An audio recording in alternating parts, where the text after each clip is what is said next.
Hello guys, आपका स्वागत है हमारी चैनल अनटोल्ड स्टोरीज़ में।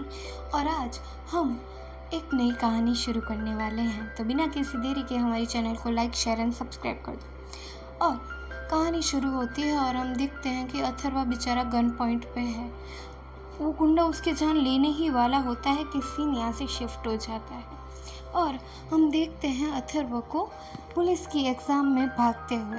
हाँ, ये भी एक पुलिस ऑफिसर बनना चाहता है और आज उसका फिज़िकल टेस्ट है, पर टेस्ट के बीच में ही उसकी तबीयत बहुत ज़्यादा ख़राब हो जाती है। उसे अस्थमा की प्रॉब्लम है, जिस वजह से वो रेस क्लियर नहीं कर पाता और रिजेक्ट हो जाता है। यहाँ से निकलने के बाद उसके गांव में उसकी काफ़ी ज़्यादा बदनामी और थू-थू हो जाती है, क्योंकि वो एग्ज़ाम क्लियर नहीं कर पाया था और सभी दोस्त उसका बहुत बुरा मजाक भी बनाते हैं। और शाम होते ही जब उसके चाचा आए थे, जो खुद भी एक पुलिस ऑफिसर थे, वो उसे बताते हैं कि भले ही तुम पुलिस ऑफिसर ना बन जाओ, तुम फॉरेंसिक की एग्ज़ाम तो दे ही सकते हो। और वैसे भी जब पुलिस किसी प्रॉब्लम में फंसती है, यानी कि कोई केस सॉल्व करने के लिए कैपेबल ना हो, तो वो भी फॉरेंसिक वालों की ही हेल्प लेते हैं। तो तुम वो एग्ज़ाम क्यों नहीं देते? तो फिर क्या था, अथर्व भी तैयार हो जाता है वो टेस्ट देने के लिए। वो दिन रात कड़ी मेहनत से पढ़ाई करना शुरू कर देता है और जब एग्ज़ाम का दिन आता है तो वो अपनी जी जान लगा के वो एक टेस्ट देता है। And as we all know कि उसकी मेहनत का फल उसे मिलता है और फाइनली वो यहाँ पे वो एग्ज़ाम क्लियर कर देता है। आज उसके गांव वाले और सभी बहुत ज़्यादा खुश थे।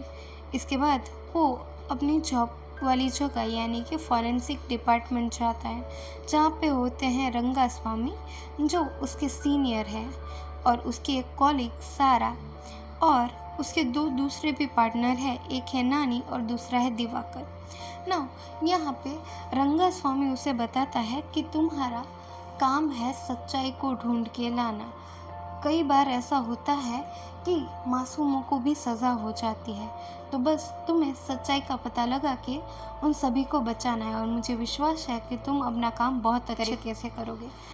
तो फिर क्या था, अथर्व जुड़ जाता है अपनी नए सफ़र पे।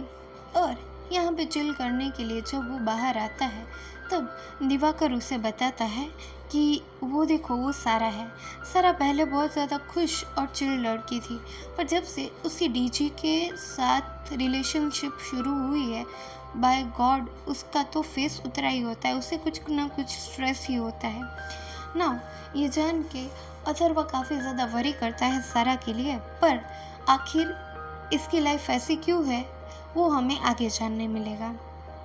अभी इसी दौरान अथर्व को अपना फर्स्ट केस मिल जाता है, जहाँ पे एक ज्वेलरी के शोरूम में चोरी हुई होती है। पर वहाँ का जो गार्ड था उसे तो कुछ आइडिया ही नहीं होता। वो कहता है कि तभी वो किसी काम से बाहर गया हुआ था, जिस वजह से यहाँ पे क्या हुआ उसका उसे कोई आइडिया नहीं है। और तभी हम देख पाते हैं रविंद्र रेड्डी को, जो इस केस का इंचार्ज है। यहाँ पे आके वो तुरंत ही जांच पड़ताल शुरू कर देता है और दूसरी ओर अथर्वा भी अपनी जांच पड़ताल शुरू कर देता है। इन लोगों का ऐसा मानना था कि चोर फ्रंट डोर से आए थे, पर अथर्वा उन्हें बताता है कि वो टॉयलेट से अंदर आए थे ना। वहाँ पे थोड़ी सी जांच पड़ताल करने के बाद उनको एक गुजराती न्यूज़पेपर में कुछ हथियार भी मिल जाते हैं। फिर क्या था, उस दिन उस एरिया में एक्टिवेटेड सारे गुजराती न्यूज़पेपर वालों को और उन्हीं मोबाइल्स को वो टैप कर देते हैं, जिस वजह से थोड़ी ही जांच पड़ताल के बाद उन्हें वो चोर मिल जाते हैं और जिस वजह से उनकी बहुत ज़्यादा पिटाई होती है। पर दूसरी ओर हम अथर्व को काफ़ी ज़्यादा खुश दिख पाते हैं और उसके फ्रेंड्स भी काफ़ी ज़्यादा अप्रिशिएट करते हैं, एज इफ़ ये उसका फर्स्ट केस था। पुलिस भी इस बात के लिए बहुत ज़्यादा सराहना की जाती है। अभी जब रिपोर्टर इनका इंटरव्यू लेने आए होते हैं, तो उनमें से ही एक होती है नित्या ना। नित्या को देख के ही यहाँ पे अथर्व का दिल ज़ोर ज़ोर से धड़कने लगता है। वो एक फ्लैशबैक में चला जाता है, जहाँ पे हमें पता चलता है कि पहले ये सभी एक ही स्कूल में पढ़ते थे और तब से ही अथर्व नित्या को काफ़ी ज़्यादा पसंद करता था, पर उसमें इतनी हिम्मत नहीं थी कि वो उसे आई लव यू बोल सके, जिस वजह से उसकी कहानी अधूरी रह जाती है। नाउ वो फिर से प्रेजेंट टाइम में आता है और नित्या से बात करने की कोशिश करता है, पर नित्या उसे इस वक्त पहचान नहीं पाती। तो यहाँ पे अथर्व फिर से उसके पास्ट इंसिडेंट उसको याद करवाता है, जिस वजह से नित्या उसको पहचानने लगती है और यहाँ पे ये फिर से अपनी फ्रेंडशिप कंटिन्यू करने का फैसला कर लेते हैं। तो नित्या भी शेक हैंड करती है अथर्व के साथ, जो जान के अथर्व के दिल के सारे तार हिल जाते हैं।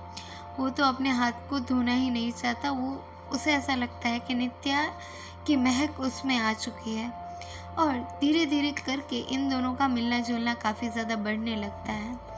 यहाँ पे नित्या के मन में ये एक फ्रेंड है, पर हम जानते हैं कि अथर्व अपने मन में क्या खिचड़ी पका रहा है। तो अभी इन दोनों की स्टोरी धीरे धीरे आगे बढ़ने लगती है। इसी दौरान जो अथर्व के दोस्त होते हैं वो उसे समझाते हैं कि भाई इतने स्लोमो में चलेगा तो हो गया तेरा कल्याण। एक बार ऑलरेडी तू अपनी इसी आदत की वजह से उसको खो चुका है, तो अभी जितना जल्दी पॉसिबल हो तू नित्या को प्रपोज कर दे, फिर जो होगा वो देखा जाएगा। तो इसी इंटेंशन के साथ वो नेक्स्ट डे फिर से नित्या से मिलने जाता है। ना इस बार जब वो नित्या से मिलने जाता है तो वो उससे बोलने ही वाला होता है कि फिर से वो हिम्मत हार जाता है। तो नानी उसे यहाँ से लेके जाके फिर से मोटिवेट करता है कि अगर तूने इस बार उसको प्रपोज नहीं किया तो फिर देख लेना। तो यहाँ से फिर से अथर्व वो मोटिवेट होके जाता है नित्या के पास, पर नित्या यहाँ पे अपनी एक फ्रेंड जोशनी के घर पे जाना चाहती थी, जिस वजह से अथर्व भी उसके साथ चलने लगता है। नाउ यहाँ से जब वो जोशनी के घर जाते हैं तो वहाँ पे जोशनी नहीं थी, बल्कि उसकी और उसके बॉयफ्रेंड शिवा की लाश पड़ी हुई थी, जो जान के यहाँ पे नित्या काफ़ी ज़्यादा दुखी हो जाती है और रोने लगती है। पर अथर्व उसे मुश्किल से संभालता है और पुलिस को इन्फॉर्म करता है, एज इफ़ ये एक क्राइम सीन है तो यहाँ पे कोई भी हलचल ना हो उसका भी वो खास ध्यान रखने लगता है। यहाँ पे जब पुलिस आती है तो पुलिस को समझ आता है कि जो शिवा होता है उसके हाथों के पास एक गन पड़ी थी, जिस वजह से ये कहीं ना कहीं ऐसी थियोरी बनाते हैं कि शिवा ने पहले जोशनी को मारा होगा और उसके बाद अपने आप की जान ले ली होगी। पर ये थियोरी के पीछे कुछ तो रीज़न होना चाहिए, जो इसके लिए अभी क्लियर नहीं है। अभी यहाँ पे नित्या और अथर्व डिसाइड करते हैं कि वो जोशनी और शिवा के फ्रेंड से मिलेंगे, जिससे इनको एक्स्ट्रा जानकारी मिले। तो हमें पता चलता है कि ये लोग काफ़ी ज़्यादा झगड़ा करते थे, जिस वजह से अभी पुलिस का शक तो ऐसा ही होता है कि शिवा ने ही पहले जोशनी को मार दिया होगा। पर इस चीज़ के लिए बिल्कुल ही एग्री नहीं है नित्या का मानना ही नहीं है कि उसकी फ्रेंड जो इतनी ज़्यादा खुश थी और वो शिवा के साथ इतना हंसी खुशी से रहती थी, वो तो सिर्फ झगड़े की एक्टिंग ही करते थे। पर पुलिस वालों को उस पर रत्ती भर भी भरोसा नहीं है, तो वो उसको यहाँ से जाने का बोल देते हैं। ना यहाँ पे रविंद्र उसे साफ साफ मना कर देता है कि हमने जो थियोरी बनाई है हम उसी को कंटिन्यू करने वाले हैं। पर एज वी ऑल नो कि अथर्व तो नित्या को पसंद करता है, तो ऑब्वियसली वो उसके लिए स्टैंड लेता है और वो उसे प्रॉमिस करता है कि वो इस पूरे केस की जांच पड़ताल करेगा खुद से। तो हमें पता चलता है कि शिवा जो होता है वो एक प्रोड्यूसर होता है और जोशनी उसी की फिल्मों में काम भी करती थी। इसी दौरान इनमें प्यार हो जाता है और ये लोग शादी भी करने वाले होते हैं। तो आखिरकार फिर क्या वजह थी इन दोनों के अलग होने की? तो उनके को एक्टर को बुलाया जाता है। तो ये को एक्टर यहाँ पे रिवील करता है कि जोशनी काफ़ी ज़्यादा लड़कों के साथ उसके अफेयर थे और उसका खुद में तो कोई दम नहीं था, शिवा की वजह से ही उसका करियर चल रहा था। नाउ यहाँ पे इसके बात बहुत ज़्यादा नेगेटिव थी जोशनी को लेके, जो रविंद्र यहाँ पे कुछ खास सीरियस तो नहीं लेता। पर हमें पता चलता है कि पास्ट में ये जो विशाल होता है उसने जोशनी को छेड़ा था, जिस वजह से जोशनी ने उसके साथ काम करने से मना कर दिया था और इसी वजह से उसको बहुत सारे कॉन्ट्रैक्ट मिस हो गए थे। तो वो उससे अंदर ही अंदर नफ़रत करने लगता है। इसी दौरान हम देख पाते हैं कि अथर्व रात को दर्द से उठ जाता है और वो फैसला करता है कि वो जोशनी को इंसाफ दिलवा कर ही रहेगा। तो इसके लिए वो आगे की जांच पड़ताल करना शुरू कर देता है। उसके घर पे थोड़ी सी जांच पड़ताल के बाद उसे पता चलता है कि आज शिवा के पास एक रिंग थी मरने से पहले। उसका बिल जब उसको मिलता है तो उसे समझ आ जाता है कि जब इन दोनों की मौत हुई तो शिवा जोशनी को प्रपोज करने वाला था उसी रिंग को देखकर। तो अगर वो उसे प्रपोज करने वाला था तो सिचुएशन इतनी तो ख़राब हो ही नहीं सकती, जिसका मतलब यहाँ पे कुछ तो गड़बड़ है। ये सुसाइड नहीं हो सकता, ये तो कंप्लीट मर्डर केस ही है, ऐसा अथर्व मान के चलने लगता है। यहाँ से ये जोशनी के फैमिली के पास भी जाते हैं, जो काफ़ी ज़्यादा हद तक रेडी थे जोशनी और शिवा के मैरिज के लिए। वो दोनों बहुत ही खुश रहते थे और एक दूसरे के प्यार में थे, ऐसा इन दोनों के पेरेंट्स का मानना था। और जो भी यहाँ पे पुलिस बता रही है उस पे उनको ज़रा भी भरोसा नहीं। ना अथर्व जब ये बात पुलिस स्टेशन में बताने जाता है तो वहाँ पे एक रघु नाम का इंस्पेक्टर होता है जो अथर्व को वहाँ से चले जाने को बोलता है और बोल देता है कि तुम इस केस में ज़्यादा टांग मत अड़ाओ, तुम पुलिस नहीं सिर्फ फॉरेंसिक ही हो, तो ज़्यादा पुलिस बनने की ज़रूरत नहीं है। और इसी दौरान हम विशाल का भी एक और इंटरव्यू देख सकते हैं जहाँ पे वो रिवील करता है कि जोशनी का बहुत सारे लड़कों के साथ अफेयर था, जिस वजह से उसका करियर चल रहा था, जो जान के अथर्व को काफ़ी ज़्यादा शक होने लगता है विशाल पर। तो नित्या की हेल्प लेके वो जब रात को बार में जाता है तो उसके ड्रिंक में एक दवाई मिक्स करता है, जिसकी वजह से उसका कॉन्शियस माइंड एक्टिव कम हो जाता है और वो जो बोलेगा अब वो सच ही होगा। यहाँ पे जब उस दवाई का असर होने लगता है तो वो उसको एक कोने में लेके जाने लगते हैं और उससे सारी सच्चाई पूछने लगते हैं, जहाँ पे विशाल बताता है कि उसने यहाँ पे जोशनी की जान नहीं ली। तो यहाँ पे अथर्व तो उस पर बिलीव करने लगता है, पर इसी दौरान हम देख पाते हैं कि एक और आदमी है जो इनका वीडियो बना लेता है और अगले दिन जाके वो पुलिस स्टेशन में ये सब दिखा देता है, जिस वजह से रविंद्र यहाँ पे काफ़ी ज़्यादा गुस्सा हो जाता है और वो अथर्व के हेड के पास यानी कि स्वामी के पास जाता है और उसे बताता है कि तुम्हारे डिपार्टमेंट के लोग ज़बरदस्ती हमारे सॉल्व केस में अपनी टांग अड़ा रहे हैं, जो मुझे बिल्कुल ही पसंद नहीं। तो उनको इस मामले में ज़्यादा इंटरप्शन ना हो, इसके लिए आप कुछ रिस्पॉन्सिबिलिटी लो। तो यहाँ पे रंगा भी कुछ खास अथर्व की बात नहीं सुनता और उसको 6 मंथ का सस्पेंशन दे देता है। पर यहाँ पे जो नानी होता है वो कंटिन्यूअस मानता है अथर्व की बात को, क्योंकि उसे कहीं ना कहीं उसकी बातों में भरोसा था, जिस वजह से यहाँ पे अथर्व बताता है कि जब मैं छोटा था तो मेरे पिता को पुलिस वालों ने गलत केस में फंसवा दिया था, जो सदमा वो सह नहीं पाए और उसके बाद वो अपने आप की जान ले लेते हैं, जिस वजह से मैंने उसी दिन फैसला किया था कि मैं एक दिन पुलिस में जाऊंगा और उन सभी लोगों की हेल्प करूंगा जिनके साथ गलत हुआ है। बस इसी वजह से मैं यहाँ पे आया हुआ हूँ। तो नानी उसकी हेल्प करने का वादा करता है। यहाँ से हम देख पाते हैं कि ये चारों अपने तरीके से इस केस की जांच पड़ताल शुरू कर देते हैं।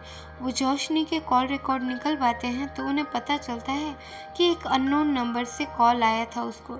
जब वो उसको कॉल करने की ट्राई करते हैं तो कंटिन्यूसली वो फ़ोन स्विच ऑफ जाता है। जो जान के उन्हें काफ़ी ज़्यादा ये सस्पिशियस लगता है, तो वो प्लान करते हैं कि उसके बारे में वो और जानकारी लेंगे और उसके बैंक ट्रांजैक्शन देखने पर भी पता चलता है कि उसने मरने से पहले किसी को 10 लाख रुपए ट्रांसफ़र किए हैं।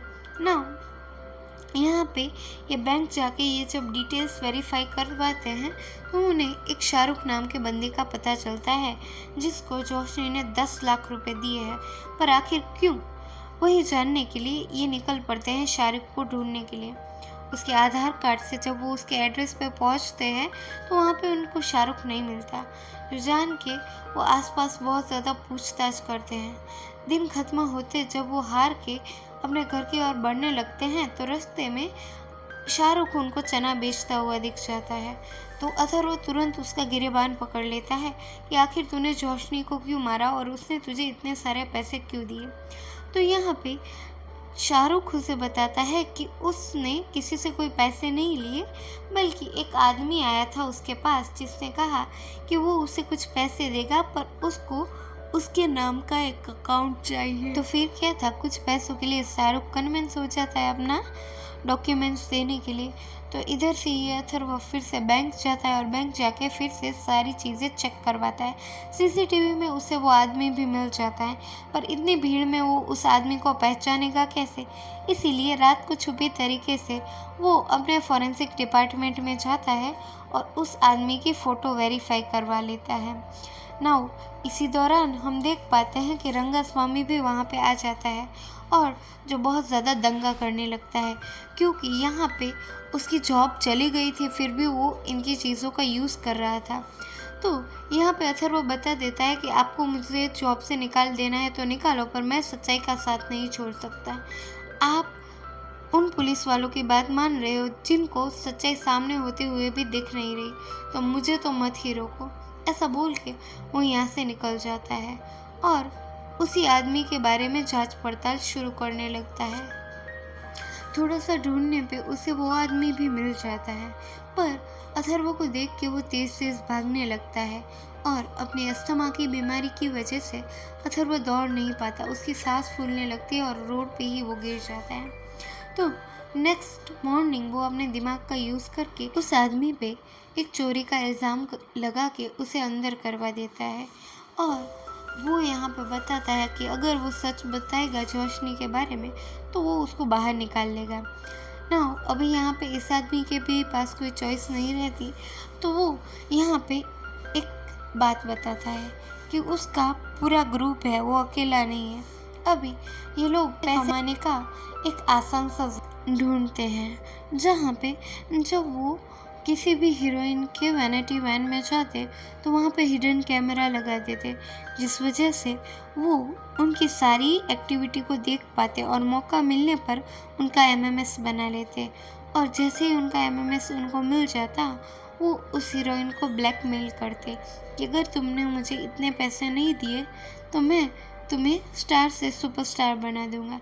जिस डर की वजह से यहाँ पे हीरोइंस उसको बहुत सारे पैसे देती थी, पर यहाँ पे ये ऐसा बताता है कि हाँ उसने ये सब किया, पर उसने उसको मारा तो नहीं।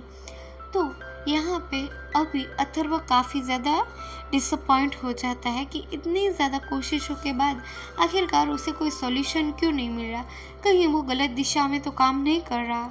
इस वजह से अभी वो पहली बार अलग डायरेक्शन में सोचना शुरू करता है कि पॉसिबिलिटी हो कि कोई शिवा को मारने आया हो और गलती ही गलती में उसने रोशनी की जान ले ली हो, जिस वजह से यहाँ पे वो डिफरेंट एंगल पे काम करना शुरू कर दे। ये बात वो जाके रविंद्र को बताने की कोशिश करता है कि हम गलत डायरेक्शन में काम कर रहे हैं, पर पुलिस वाले उसकी सुनने को ही तैयार नहीं है।